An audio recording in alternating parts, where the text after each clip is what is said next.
ఉన్న ఆస్తి ప్రజల యొక్క రక్త మాంసాలను పీల్చి పిప్పి చేసి సంపాదించుకున్న సంపద. ఈరోజు వాళ్ళు తింటున్నారంటే అది రక్తపు కూడు, అది శ్వేతపత్రం కాదు. మా వాళ్ళు ఏం చెప్పిండ్రు, నిజంగా ఉపయోగపడే వాటి అన్నిటినీ కూలగొట్టి మళ్ళీ నిర్మించిండ్రని అన్నారు. ఫర్ ఎగ్జాంపుల్ ఈ సచివాలయమే తీసుకో.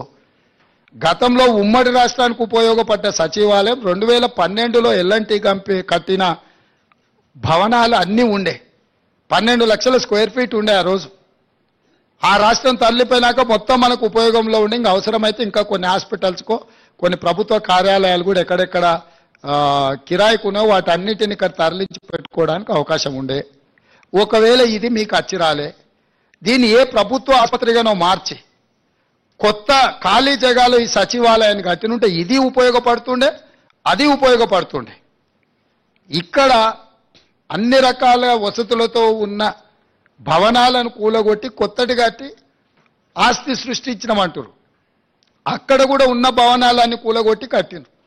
ఎక్కడైనా ఉన్నదాన్ని కూలగొట్టి కొత్తది కడుతుందంటే ఉద్దేశం ఏందో మనం అర్థం చేసుకోవాలి. అంతెందుకు, నేను కొత్త బండ్లు కొనను ఖర్చు పెట్టానని చెప్పిన. మీకు తెలవాల్సింది ఏంటంటే 22 ల్యాండ్ క్రూజర్లు కొని కొత్తవి దాచిపెట్టారు. నేను సీఎం అయినాక 10 రోజుల వరకు నాకే తెలియదు. నేను పాత బండ్లు ఏదో అడ్జస్ట్ చేసి అన్ని రిపేర్లు చేయండి చూసి ఇచ్చేయండి అని నేను చెప్తుంటే చిన్న ఒక అధికారి వచ్చి షోలో చెప్తున్నాడు, సార్ పోయినసారి 22 ల్యాండ్ క్రూజర్లు కొన్నాడు, అన్నీ విజయవాడలో దాచిపెట్టినాం సార్, కొత్త ప్రభుత్వం ప్రమాణ స్వీకారం చేయగానే అన్నీ తెద్దాం అనుకున్నాం. ఆయన నెత్తి మీద దరిద్రం ఉండి ఆయన ఇంటికి పోయింది సార్ 22 కొత్త ల్యాండ్ క్రూజర్లు. నేను అసలు ఇన్ని వందల వేల వాహనాలు ఉన్నప్పుడు ఒక్కొక్క బండికి దాదాపుగా 3 కోట్ల రూపాయలు అవుతుంది. మరి బుల్లెట్ ప్రూఫ్ చేసిన తర్వాత ఇంకా కొంచెం ఎక్స్ట్రా అవుతుంది. 22 కొత్త ల్యాండ్ క్రూజర్లు చెప్పా పెట్టకుండా కొని దాచిపెట్టిన కేసీఆర్. మూడోసారి కూడా వస్తాడు అన్ని అందరూ 22 అంటే ఆయనకు ఆయన వంది మాగదులకు అందరికీ ఉండడానికి. ఇట్లాంటివి ఆయన సృష్టించిన సంపద. అది ప్రభుత్వ ఆస్తి తీసుకోకుండా వెళ్ళిపోతాయి. కావాలంటే మీరు కూడా తిరగండి, ఇస్తాం అట్లా రౌండ్ కొట్టండి. అయ్యా పోయిన సంవత్సరం కానీ గత సంవత్సరం కానీ డిసెంబర్ 28కి మొదలయ్యి మార్చి వరకు పేమెంట్లు వేసినారు. ఈసారి డిసెంబర్ 9 నాడే పేమెంట్లు వేసినాం. మీరు గతంలో చూడండి, ప్రతి సంవత్సరము ఎప్పుడు రైతు బంధు పథకం ఖాతాలో పడ్డది, ఎప్పటి వరకు ఇచ్చుకుంటూ వచ్చిండ్రు. చాలా విచిత్రంగా అప్పుడే అది ఇవ్వలేదు, అప్పుడే ఇది ఇవ్వలేదు. బాబామర్దులు ఇద్దరు తోకదగిన బల్లులాక వాళ్ళ దుంకులాట ఏందో నాకు అర్థం కాలే. పోయిన సంవత్సరం కూడా డిసెంబర్ 20 నాడు మొదలుపెట్టారు, మార్చి 31 వరకు రైతు బంధు పథకం ఖాతాలో పైసలు వేసుకుంటూనే పోయినరు. అన్ని ఖాళీ చేసిపోయినరు నాయన, మొత్తం ఏంది లేదు. వచ్చి చూస్తే ఖాళీ గిన్నెలే కనిపిస్తున్నాయి. మేము లంక బిందెలు అనుకొని వస్తే ఖాళీ కుండలు కనిపిస్తున్నాయాడా. ఇక దాన్ని అంతా సర్దిద్దాలి సంసారం. ఇప్పుడు వాటన్నిటిని పర్యవేక్షణ ఇస్తూనే ఉన్నాం. ఇప్పుడు ఏమీ లేదు అక్కడ. సార్ గారు అంతా ఊడ్చిపెట్టిపోయినరు, తూడ్చిపెట్టిండు. ఊడవడమే కాకుండా చాలా డ్రైగా ఉన్నది.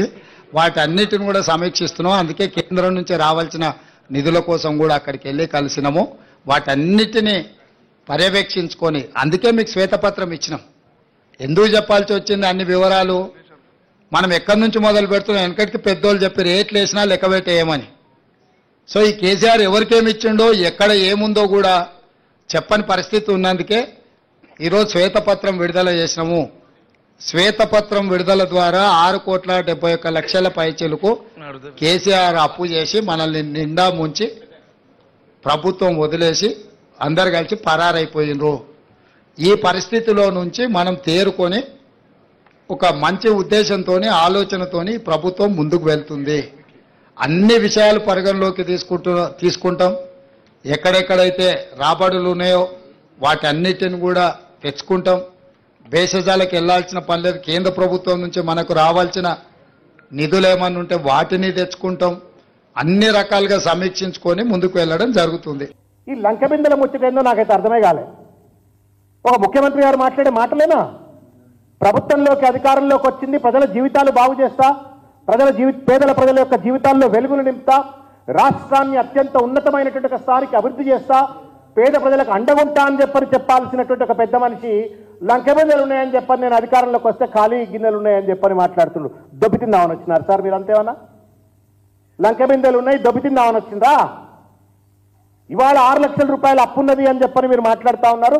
పదే పదే అప్పున్నది అని చెప్పని మాట్లాడుతున్న పెద్ద మనిషి, ఈ 6 లక్షల అప్పున్నటువంటి సంగతి ఇవాళ పథకాల అమలు చేసేటువంటి ఒక సమయంలో 6 లక్షల రూపాయల అప్పు గురించి మాట్లాడుతూ ఉన్నారు. కానీ ఈ 6 లక్షల రూపాయల అప్పు ఉందనేటువంటి ఒక సంగతి మీరు ఎన్నికల్లో కూడా చెప్పారు కదా. పలుమార్లు ప్రతి ఒక్క ఎన్నికల సమావేశంలో ప్రచార సభల్లో మీరు 6 లక్షల రూపాయల అప్పు ఉంది అని చెప్పిండ్రు. చెప్పేటప్పుడు అప్పు ఉందని చెప్పినప్పుడు ఈ పథకాల అమల్లో ఉన్నటువంటి ఒక కష్ట నష్టాలు లోటుపాట్ల గురించి ఎందుకు మాట్లాడలే? అప్పుడేమో చెట్ల మీద ఇస్తారని కుట్టినట్టు వాగ్దానం చేసిండ్రు, ఇప్పుడేమో అప్పుల గురించి మాట్లాడుతున్నారు. అప్లికేషన్ల పేరు మీద కాలయాపన చేస్తారా అని చెప్పని అనుమానం కలుగుతుంది. దయచేసి నివృత్తి చేసి ఒక క్లియర్ కట్ టైం షెడ్యూల్ను అనౌన్స్ చేయాలా అని చెప్పని ముఖ్యమంత్రి గారిని నేను విజ్ఞప్తి చేస్తా ఉన్నాను. ఇవాళ ఇంకొక ముఖ్యమైన విషయం ఏంటంటే, ఖజానాలో లంకబిందెలు ఉండవు సార్.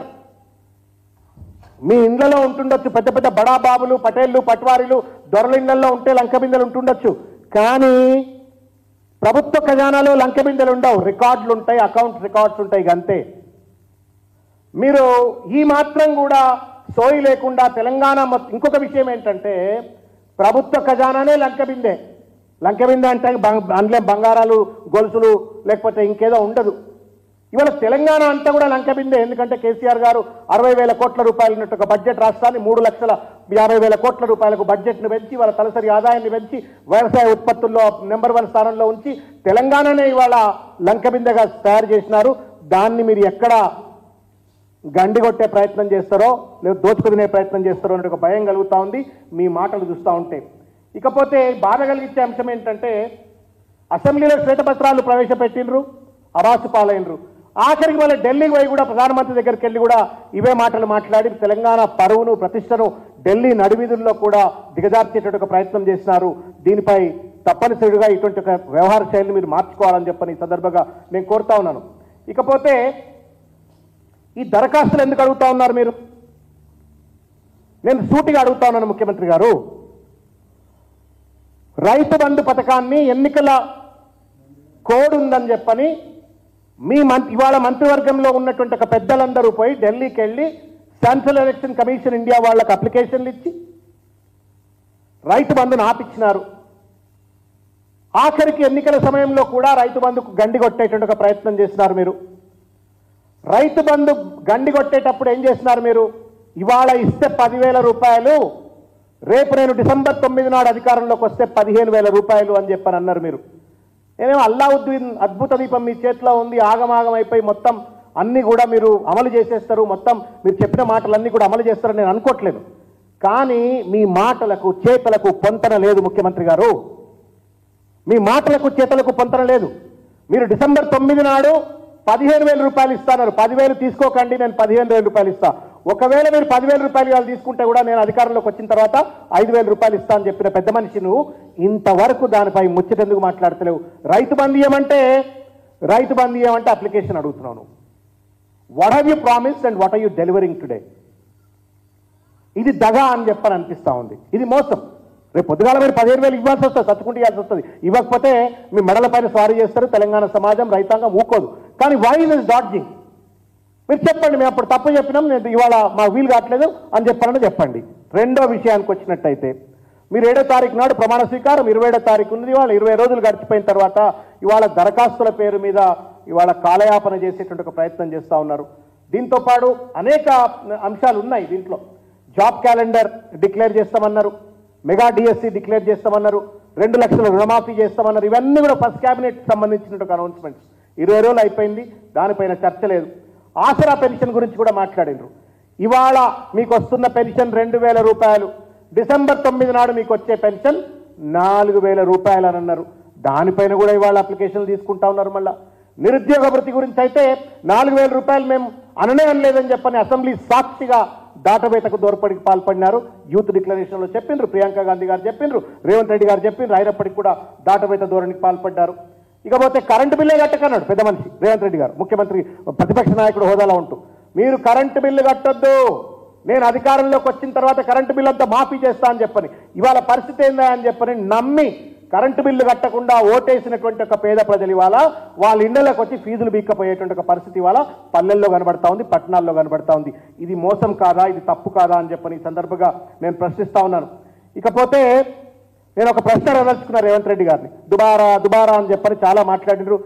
ప్రజలారా, మిత్రులారా, తెలంగాణ సమాజం మీరు కూడా చూసిండ్రు. దుబారా అంటున్నాడు కదా, ఖాళీ కుండలు ఖాళీ బిందెలు అన్నాడు కదా, లంకె బిందెలు అనుకొని వస్తే ఖాళీ బిందెలు అనుకున్నాడు కదా. ఏం అడ్వర్టైజ్మెంట్ అండి ఇది? పైసలే లేవంటున్నావు కదా, పైసలే లేవనడానికి అడ్వర్టైజ్మెంట్లు ఎందుకు? ఒక నమస్తే తెలంగాణకు తప్ప ఇవాళ దేశంలో ఉన్నటువంటి అన్ని పేపర్లకు అడ్వర్టైజ్మెంట్లు ఇచ్చాడు. మొత్తం భారతదేశంలో ఉన్న పేపర్లన్నిటికీ అడ్వర్టైజ్మెంట్లు. ఇగో అడ్వర్టైజ్మెంట్లు చూడండి, ఇగో అడ్వర్టైజ్మెంట్లు చూడండి. ఇది తెలుగే చూపెడుతున్నాయి, ఇంగ్లీష్ పేపర్ లేవు. ఇంకా ఎన్ని కోట్ల రూపాయలు ఖర్చు పెట్టినావు నువ్వు? ఒకవేళ మీరు అన్నట్టుగానే ముఖ్యమంత్రి గారు ఖజానా లేదు, ఖాళీ అయింది, దుబారా జరిగింది, ఖాళీ బిందెలు ఉన్నాయి, లంక బిందెలు అనుకొని మీరు ఆశపడి మీరు అధికారంలోకి వస్తే ఖాళీ బిందెలు అయినాయి, కరెక్టే, ఒప్పుకుంటున్నా. మరి